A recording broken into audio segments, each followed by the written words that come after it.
Hello, it's Paul. Let's look at another fluid. This is a pleural fluid from a 39-year-old man with a previous chest sarcoma.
So what did you think about this one? Well, it was pretty much made up entirely of malignant-looking cells.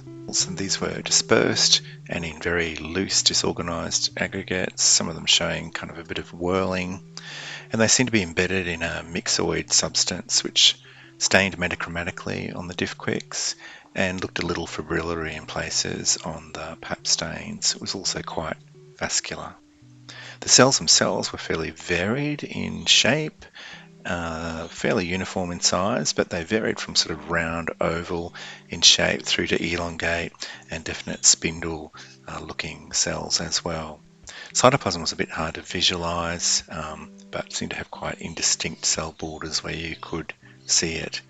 The nuclei were elongate, spindled, some of them looked sort of comma shaped or boomerang shaped, and they had very fine, even chromatin, so quite pale nuclei with small nucleoli present in most of them. There were occasional INCIs, intranuclear cytoplasmic inclusions. I'm not sure I showed you many of those. I think there was one sort of towards the end. They weren't a big feature. So given these findings and the history, the specimen was reported as being consistent with a recurrent high-grade myxoid sarcoma.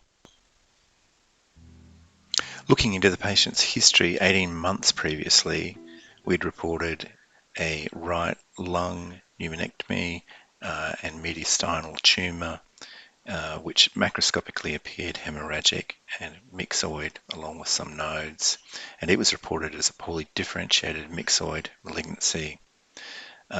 The immunohistochemistry showed positivity for smooth muscle actin and muscle-specific actin, and it was concluded to be consistent, therefore, with a poorly differentiated myxoid sarcoma. 6 months after the effusion was reported, a surgical specimen was submitted from the patient, and it again, unfortunately, showed a myxoid sarcoma.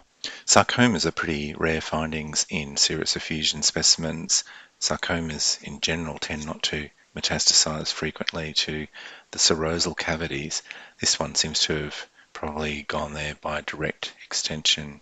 Fortunately, there will usually be a clinical history of a primary sarcoma, and in this case, for example, where it was a spindle cell pattern, without that it would certainly raise fairly wide differential diagnosis.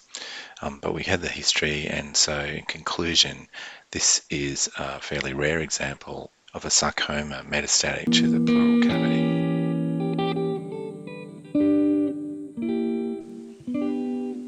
So I hope you enjoyed that case. Thanks for watching.